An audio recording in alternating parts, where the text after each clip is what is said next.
Alright, a couple notes as we kick this game off.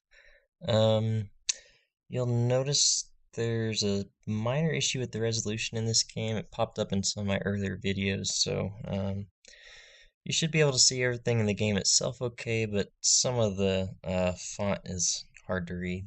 That should have been resolved in most of my current videos, but as we're going through this whole tournament, it might pop up here and there again. This is the BoardGameGeek OCTGN 3 tournament. This particular game was played back in May of last year, 2014. My last few videos was a split in the second round of Swiss. I swept my opponent in the third round of Swiss, and we're picking up here the first game of the fourth round of Swiss. That puts me at 10 prestige after 3 rounds, and so this is the halfway mark. We got 3 rounds to go. One more issue with this video. Apparently I was following some sporting event, probably the NFL draft back in May when this was filmed, and you'll have occasional Sports Center chimes popping in throughout the video. I apologize. Alright, so we're playing Supermodernism out of original Weyland, playing against Gabe. Login rejected. Gabe is face checking all my ice, and right now I'm just gonna keep him out.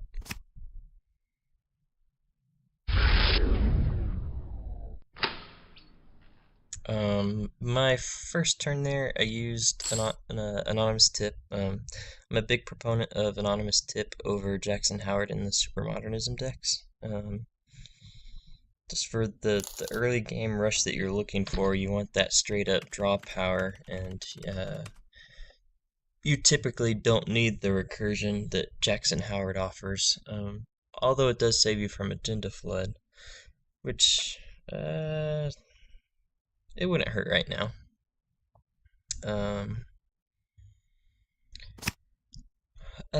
The goal with this deck, I think I talked about this in my last Supermodernism video. Generally, you're trying to rush out agendas, hoping the runner either gets careless and trying to stop the rush, opening themselves up to the Scorch play, or you just score out and win if they play cautiously. Scored Hostile Takeover is nice, so I'd hope to see an Archer soon. And sitting with a Sea Source in hand, I'd love to see a Scorch as well. Since I'm playing against Gabe, I did this a little bit differently. Instead of setting up a scoring remote, I went ahead and protected centrals first. Trying to fend off that siphon and cut off Gabe's early cash flow from hitting headquarters. We're going to put a false lead out there by itself, just see if he's going to start running remotes blindly or not. If he doesn't run it, I get a scored false lead, which is great with Sea Source in hand already. If he does run it, then I can toss his ferry before he hits. I think that's Grim that I put on headquarters there. He doesn't run, so we're going to score this out. Now we'll toss a 1-pointer into archives. Lots of agendas in hand early game. That's 1, 2, 3. I've already seen 6 agendas so far, and we're 14 cards into the deck. No Scorch, no Archer. Seen a few ice.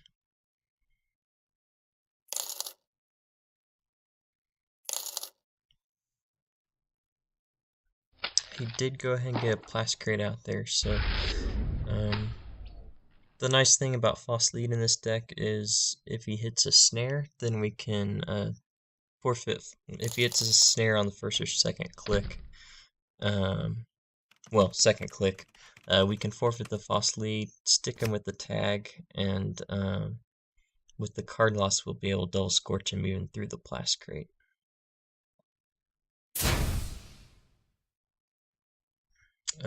Scored false leads can be very scary for the runner in this position. Fortunately, he doesn't know that we don't have any scorches in hand yet. Now we're trying to set up a scoring remote. I don't like that move. I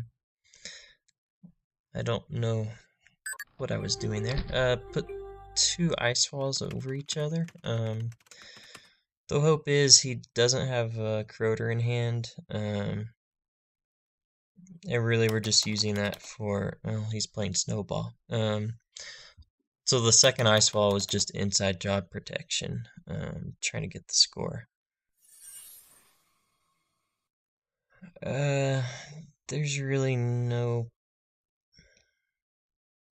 there's no point to res here. I've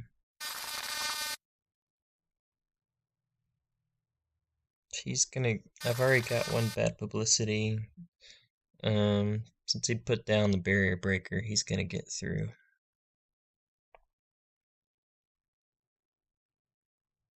So he pulls a Geothermal Fracking. The good news is I will be able to power shut down his ferry this turn. And I draw another power shutdown, just icing on the cake there.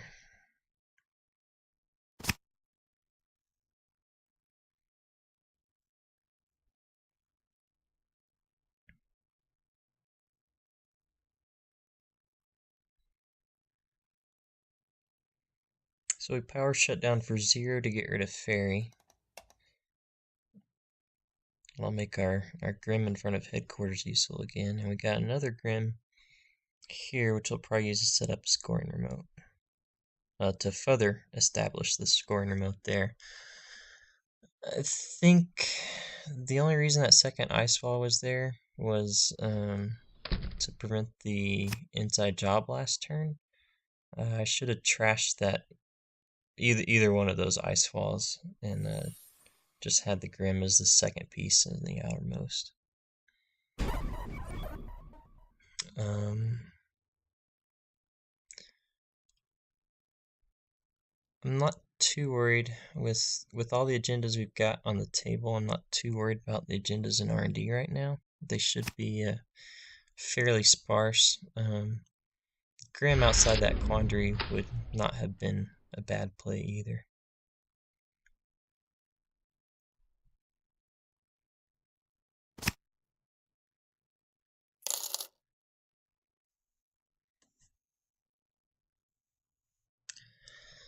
Don't like putting Chimera on the central server there. I don't like that. That would have been better on the remote. I guess I'm trying to fend off Sneak Door, but I'm gonna lose that battle if he does get a Sneak Door out. I'm not gonna res Chimera every turn. I really don't like Chimera on central servers. He plays Ferry and runs headquarters. I could res the Grim here to dump his Ferry, which is his second Ferry. But I've got the power shutdown in hand, so we're gonna let him get this run, and then we're gonna shut down the ferry next turn. We get lucky, he misses the 3 agendas in hand. 6 agenda points in hand right now.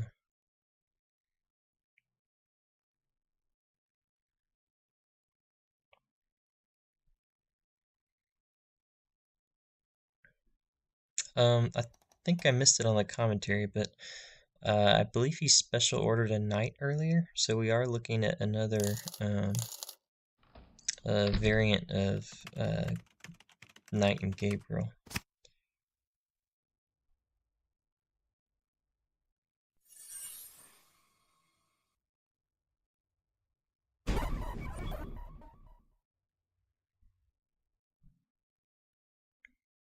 He's getting R&D access. He's actually gaining money off of running R&D each turn. With the Gordian Blade and bad publicity. So, really wish I would have put that Grim over R&D. On the other hand, there's 2, maybe 3 snares in this deck. With the scored false lead, normally that'd be pretty good, but I don't have any Scorches in hand yet. We scored another Hostile Takeover for money. I don't think I like that. And he's already sitting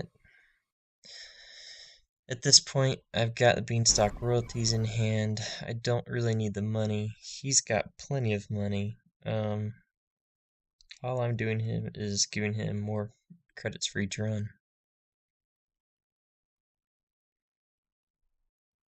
Boy, it'd be nice to draw one of those archers.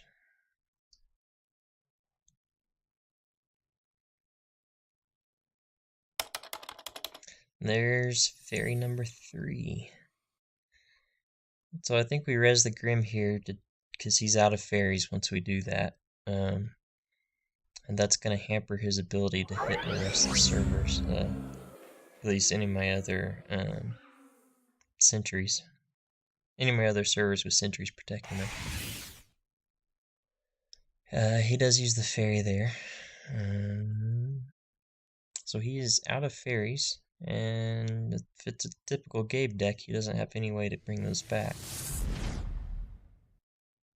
Of course, I haven't seen Snowball in a whole lot of typical Gabe decks, so we'll see. He will get 1 access here, and that's unfortunate. He pulls the aggressive secretary. Though it's better than losing the Atlas or the government contracts.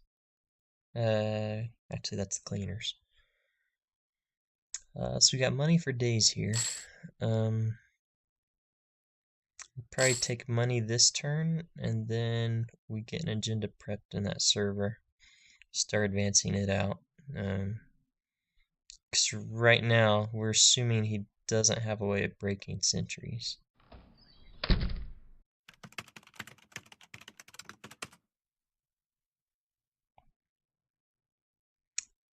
Same old thing's a special order.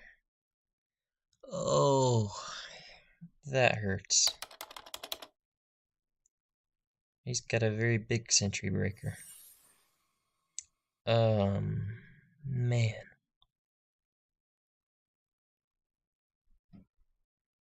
Well, there's no point resing anything here. I'm not going to be able to win by scoring out.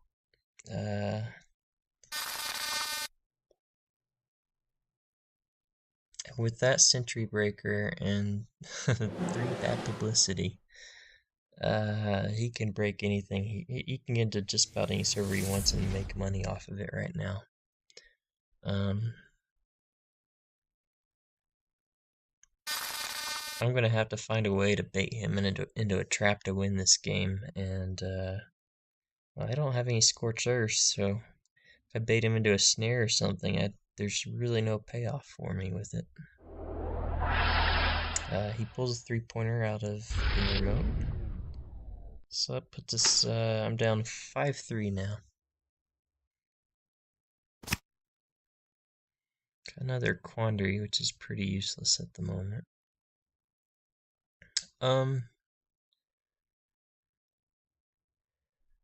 He knows he can get through to any server. I think I put the Atlas by itself in the remote right here. So I don't think he'll run it. I think I made the wrong decision going with the snare there. I think you put one face down now, scored out, threaten match point at 5 points, then he has to run the face down one. That's when you put the snare in the remote. I think I did this backwards here in this game. Of course, hindsight's 20/20. He does hit his snare in R&D on his second click. So normally this would be perfect. I would forfeit the false lead here. He's stuck with a tag, no cards in hand, and a plastic crate. But I don't even have a single Scorched Earth. So 2 archers and 3 Scorched Earth left in my 19 cards in R&D. Any one of those would help. I'm going to go ahead and score out a hostile takeover now. I guess at this point he's getting through any server for free, I might as well take the point. Oh, I'm kicking myself for putting that snare in the remote though. I think this is a different game if I put the atlas in there now, and then the snare later once I'm at 5 or 6 agenda points.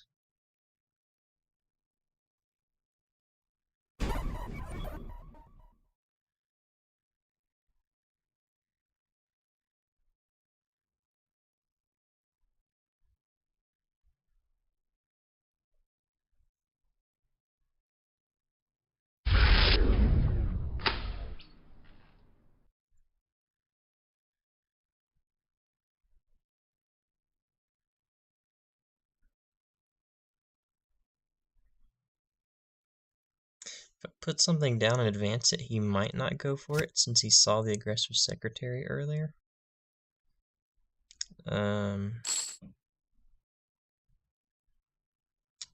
That's an option.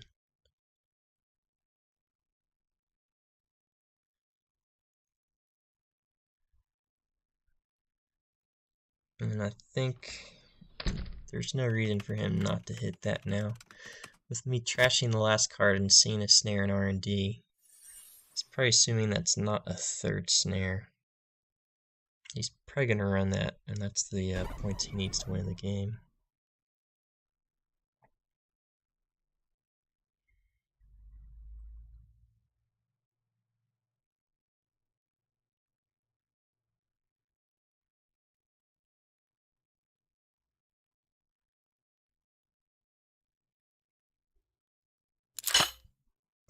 And he plays out a second plastic crate, and he's going to run the remote. Yep. So he's probably doing that in case it is a snare. It'll still take 3 scorches to kill him. And I've got none of them. Again, he with 4 bad publicity, and rezzing that green would give him a 5th. There's no point in rezzing anything here.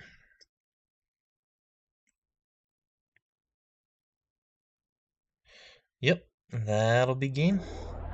Thanks for watching.